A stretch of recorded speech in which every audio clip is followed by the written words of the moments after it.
12 साल की उम्र में ही जाह्नवी ने 8 स्टेट के 150 आईएएस एंड आईपीएस को मोटिवेट किया। And as the today's youth who just want to become themselves, who want to do something in their own life and asking from different people for their views and their opinions. पूरे 9 accent में Jahnavi English बोलती हैं। I like to ask the youth who just want to become something in their life, who want to do something.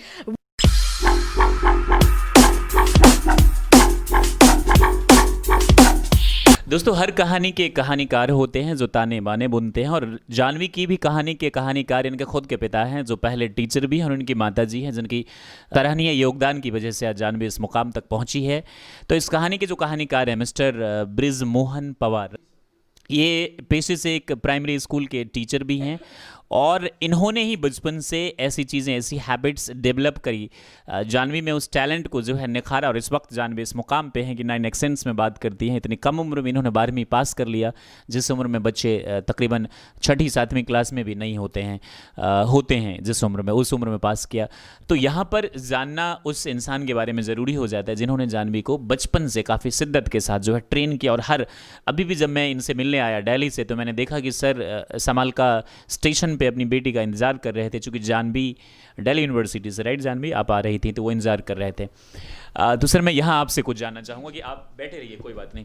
अब आप अपने बारे में please बताइए कि आपने कैसे जाह्नवी के इस टैलेंट को पहचाना, कब पहचाना, और जब पहचाना तो इनकी ट्रेनिंग कैसे शुरू करी, और जब आपने शुरू करी कभी ऐसा नहीं लगा यार बहुत हो गया, छोड़ो, leave it, why should I take tension, मेरी भी लाइफ है, मैं भी एंजॉय करूँगा, और कितनी मुश्किलें हुई आपको सर? मुझे इस तरह से किसी तरह की कोई मुश्किल नहीं हुई, और एक पेरेंट्स के अकॉर्डिंग जो मुझे करना चाहिए था, और एक हर पेरेंट्स की जो ड्यूटी बनती है अपने बच्चों के लिए, मुझे लगता है वो सभी पेरेंट्स करते हैं। या तो उनको रास्ता नहीं मालूम है कि वो किस पाथ पे कैसे काम करें, वो पजल रहते हैं। मोस्टली जब हम समाज में जाते हैं तो लोग एक बात कहते हैं कि हम पैसा अच्छा लगा सकते हैं, स्कूल अच्छा दे सकते हैं, तो करना तो बच्चे को ही होता है। लेकिन मुझे लगता है कि बच्चे को नहीं करना होता, पेरेंट्स को करना होता है, और टीचर्स को मिलकर करना होता है। दोनों अगर मिलकर करें तो बच्चा बहुत कुछ कर सकता है। और तीसरी बात ये है, जाह्नवी कोई अलग, इस दुनिया की कोई अलग ऐसा, जैसे लोग कहते हैं गॉड गिफ्टेड है या कुछ ऐसा कुछ भी नहीं है। गॉड गिफ्टेड है, काम अच्छे से किया गया है। मेरा मानना ये है कि हर बच्चा गॉड गिफ्टेड होता है जब वो दुनिया में आया है, और अगर परमात्मा की तरफ से कोई फॉल्ट नहीं है, कोई ब्रेन में इस तरह का कोई फॉल्ट है, कोई इस तरह का अगर कोई समस्या नहीं है, तो हर बच्चा गॉड गिफ्टेड होता है। बात है कि उसको वैल्यूज़ कैसी दी जाए, उसके बिलीफ कैसे हों, उसको समझा कैसे जाए, उसके साथ काम कैसे किया जाए। और मैंने जब जाह्नवी के साथ काम किया, जब ये पैदा हुई, तो लैंग्वेज की जब बात करूँ, मैं खुद भी एक टीचर हूँ। 98 में मैंने एजुकेशन में मैं आ गया था, तो मेरा भी इंग्लिश सब्जेक्ट रहा है। हालांकि अभी मैं गवर्नमेंट टीचर हूँ प्राइमरी स्कूल में, पहले मेरा इंग्लिश और हिस्ट्री सब्जेक्ट रहा है। तो मुझे लगा कि जब हम हिंदी सीखते हैं तो हिंदी सीखने के लिए क्या कभी हमने कोई क्लास ली है क्या? हमने कोई क्लास नहीं ली। अगर हम ग्रामर की बात करें तो क्या, अगर आज भी कोई हम इतनी अच्छी हिंदी बोल पाते हैं, और अगर व्याकरण की बात करें तो मुझे लगता है कि हम अच्छे से व्याकरण नहीं जानते। तो लैंग्वेज की अगर बात की जाए तो इंग्लिश में ऐसा क्यों? लोग जो हैं ग्रामर के पीछे भागते हैं, टेंसेस के पीछे भागते हैं। हमने हिंदी के लिए या किसी और फ्रेंच के लिए या किसी के लिए टेंस तो नहीं सीखे ना, वो लोग टेंस नहीं सीखते, तो ऐसा क्या? तो किसी भी लैंग्वेज को सीखने के लिए मेरा मानना है, जैसा मैंने सर्च किया और मैं जान पाया हूँ, मेरा मानना है कि किसी भी लैंग्वेज को सीखने के लिए vocabulary is important. Vocabulary is important. जब एक छोटा बच्चा होता है, जब बच्चा 6 या 7 महीने का होता है, तो कुछ भी नहीं बोल पाता, लेकिन वो धीरे धीरे पेरेंट्स को समझने लगता है। पेरेंट्स हंसते हैं तो उसके साथ स्माइल देता है, पेरेंट्स बात करते हैं तो वो उसकी बातों को बड़े ध्यान से सुन रहा होता है, तो उसका लिसनिंग पार्ट जो है बड़ा मजबूत हो रहा होता है उस वक्त। तो लिसनिंग पार्ट धीरे धीरे मजबूत होता है, तो बच्चा जब पेरेंट्स जैसा बोलते हैं, चाहे वो किसी भी टंग का बच्चा है, अगर वो यूपी का है तो यूपी टोन में बात करेगा, बिहार से तो बिहार टोन में बात करेगा, हरियाणा का तो हरियाणा टोन में बात करेगा, अगर वो साउथ से तो साउथ टोन में बात करेगा। तो टोन ऑटोमेटिकली कहाँ से आती है? पेरेंट्स से आती है। तो जब इस चीज़ की बात है, तो मुझे लगा कि लैंग्वेज को सिखाने के लिए, वो टोन देने के लिए क्यों ना मैं इसके साथ अलग काम करूं। तो मैंने, जब ये मेरी लैब में होती थी, मैं इसके साथ इंग्लिश में बात करता था, जाह्नवी इज़ लाफिंग, आप स्माइल कर रहे हो, आपके ईयर तो बहुत अच्छे हैं, आपकी नोजी बहुत अच्छी लग रही है। तो इस तरह के वर्ड्स जो इसके ईयर के माध्यम से ब्रेन में जाते थे, तो ब्रेन में जाते थे। जिस तरह से बच्चा वोकैबुलरी लेता है दादा से, दादी से, पानी, वो कहता है मुझे पानी दे दो, मुझे ये चीज़ दे दो, मुझे ये चीज़ दे दो, वो कहाँ से सीखे? वो लेके थोड़ा आया है, वो सारी चीज़ें तो उसने माहौल से और पेरेंट्स से सीखे हैं। तो वही बात मैंने इंग्लिश में बतानी शुरू कर दी। तो धीरे धीरे जब जाह्नवी बड़ी हुई, और इसने 9 या 10 महीने की हुई, जब ये 9 महीने की पैदल चलने लगी थी, जब 10 साढ़े 10 महीने की हुई, तो जाह्नवी ने ऑटोमेटिकली एक क्राइटेरिया बना लिया। क्या क्राइटेरिया बना लिया? कि जब ये मेरे पास आती थी और मेरे साथ बात करती थी तो मैं क्यों शब्द लगा देते, कहती मुझे पानी चाहिए, पानी पापा। मैं कहूँ what are you saying Saanvi, तो कहती नहीं पापा मुझे वाटर चाहिए। इसे पता था कि पापा क्या कहना चाह रहे हैं, तो मम्मी के पास जाती। उस वक्त इनकी उम्र कितनी थी? ये जब 1 साल की लगभग हुई थी, 10-11। हाँ जी। माय गॉड, उस टाइम में तो बच्चे को इनफैक्ट तो जब ये 1 साल की थी तो जब मैंने इसके साथ काम करना शुरू कर दिया था, बोलती बहुत ज़्यादा थी ये। 1 साल की 9 महीने की चलने लगी थी, क्योंकि हम शुरू से ही जब ये छोटी सी तो बात ज़्यादा करते थे, तो बात देखने से ही लगता है काफ़ी ज़्यादा एक्टिव है। ज़्यादा करने से तो एक्टिव ज़्यादा हो गई। तो मैं लैब में लेके इसको जैसे घूमने लेकर जाता था, बच्चे को लैब में लिया, बात करता रहता था, देखो मून कैसे हमारे साथ साथ चल रहा है, देखो स्टार कैसे ट्विंकल कर रहे हैं, देखो ये हमारे साथ कैसे चल रहे हैं, हम बस में जाते थे और हमारे साथ सन चल रहा है, हमारे साथ ट्रीज हमारे साथ साथ चल रहे हैं। तो इस तरीके की बात इसके साथ करता, तो धीरे धीरे वो चीज़ें वर्ड्स को, यस, तो वो धीरे धीरे इसके अंदर जाने लगे।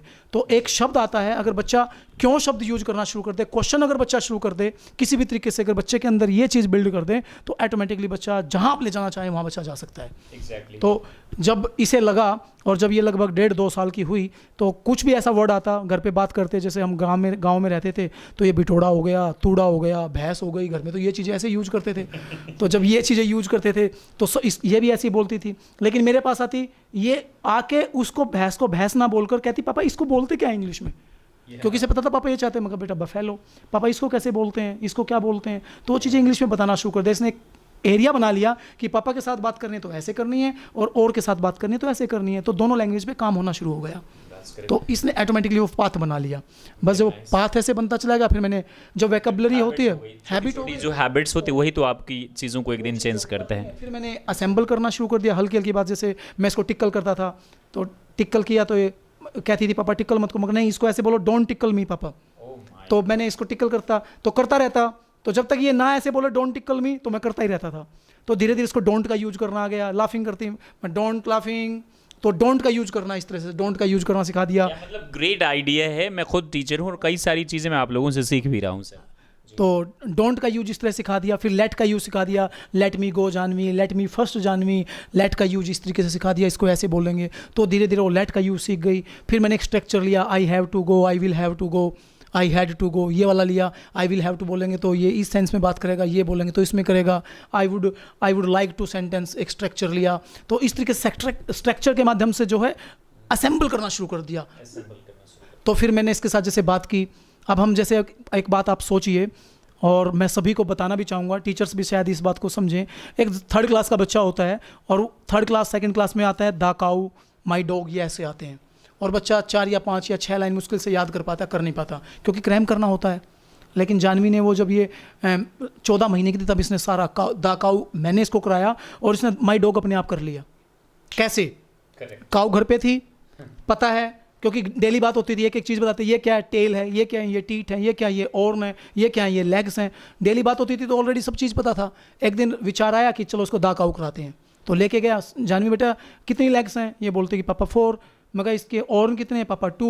क्योंकि मैं डेली ये रिपीट करता था, तो चीज़ें वैकेबुलरी में इसकी दिमाग में बैठ गई कि 4 लेग्स हैं, 1 टेल है, 2 ऑर्न हैं, 4 टीट हैं। तो मैंने बोला कि जानवी आपको ऐसे बोलना, मैं इशारा करता रहूँगा। मैंने कहा कि मैं इट हैज़ बोलूँगा, बाकी आपको बोलना है। तो मैंने कहा इट हैज़, मैंने अपनी लेग की तरफ इशारा किया।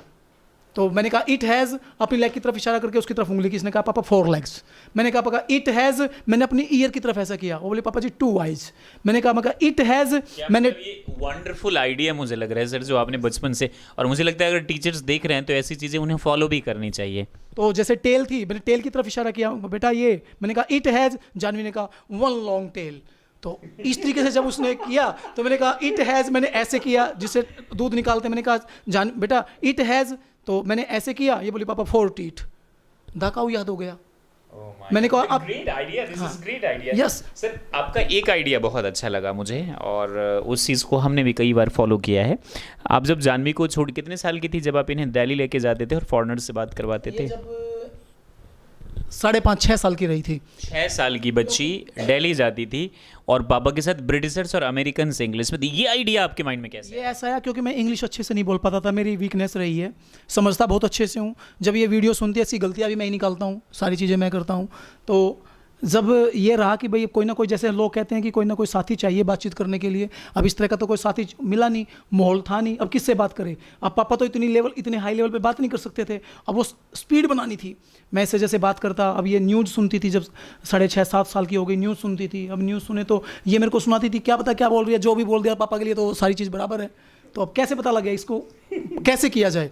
अब किसी टीचर के पास जाऊं तो कोई टीचर तो टाइम देगा नहीं, क्योंकि टीचर तो हमारे इंडियन टीचर की, प्लीज़ माइंड मत करना, लेकिन कोई ढंग से बात नहीं करता था। इंडियन लोगों से जब मैं मिलता था, जानवी से मैं कहा प्लीज़ इसके साथ थोड़ी बात करो, कोई टाइम ही नहीं देता था। यार छोटी सी बच्ची से हम क्या बात करेंगे यार, एक ईगो उनके अंदर आती थी, इस बच्चे से बात करेंगे हम ये इस लेवल पर आएंगे। तो आइडिया आया, तो मुझे लगा कि क्या करना चाहिए। मैं जैसे रेड फोर्ट पे जाता तो मुझे बहुत सारे ब्रिटिशर लगते थे। तो संडे के दिन हम क्या करते, पापा बेटा संडे को ट्रेन में बैठे, सीधा अपना पुरानी दिल्ली उतरे, सीधा रेड फोर्ट पे पहुंचे। रेड फोर्ट पे पहुंचते जानवी को कहता मैं जाओ बेटा, वो पकड़ो भाग के। जानवी इसके अंदर ये टैलेंट मैंने बनाई दिया था, भाग के जाती, एक्सक्यूज मी अंकल। तो छोटी बच्ची जब किसी को बोले तो बुरा भी नहीं मानते। और ब्रिटिशर की खास बात, उन्होंने मेरी बहुत हेल्प की है।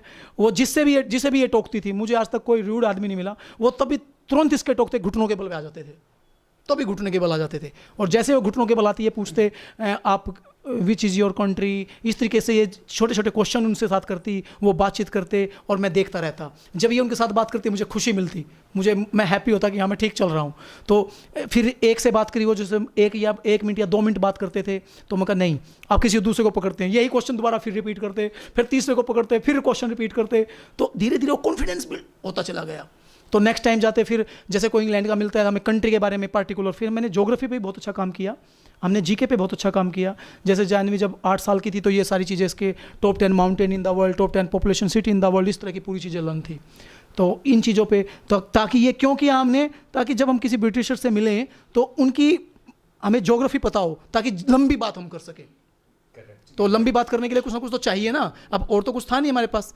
तो अगर ब्रिटिशर मिला, हमने पूछा आप which is your country, Janvi ने बात की, उसने कहा कनाडा, या उन्होंने कहा ब्रिटेन कहा, तो ब्रिटेन के बारे में थोड़ी थोड़ी हिस्ट्री बताई रखी थी, तो हिस्ट्री बता दी, उस तरह की बात करती। फिर तो वो एक बात लंबी खींचनी शुरू हो गई, तो 5 मिनट 10 मिनट इस तरह से खींचते चले गए। तो वो चीज़ें जो है धीरे धीरे बनती चली गई। तो इस तरीके से जो है कि ये आइडिया जो है क्लिक किया और आज जानवी यहाँ है। Thank you very much. ये कहीं ना कहीं बहुत बड़ा मैसेज है उन तमाम पेरेंट्स के लिए जो सिर्फ पैसे खर्च करते हैं और उन्हें लगता है कि बच्चों को टीचर्स पढ़ाएंगे या समाज या जिसको पैसे दिया। पैसे से तो हर चीज़ पॉसिबल नहीं होता, अगर पैसे से होता तो आज भी राजा राजा ही रहता। और चूँकि इन्होंने अपने बच्चे पर काफ़ी मेहनत करी है और अगर इस तरीके से देखभाल की जाए अपने बच्चों को स्कूल कॉलेज के साथ, तो मुझे लगता है कि हर बच्चे में हुनर होती है, टैलेंट होता है, ऐसा मानना है।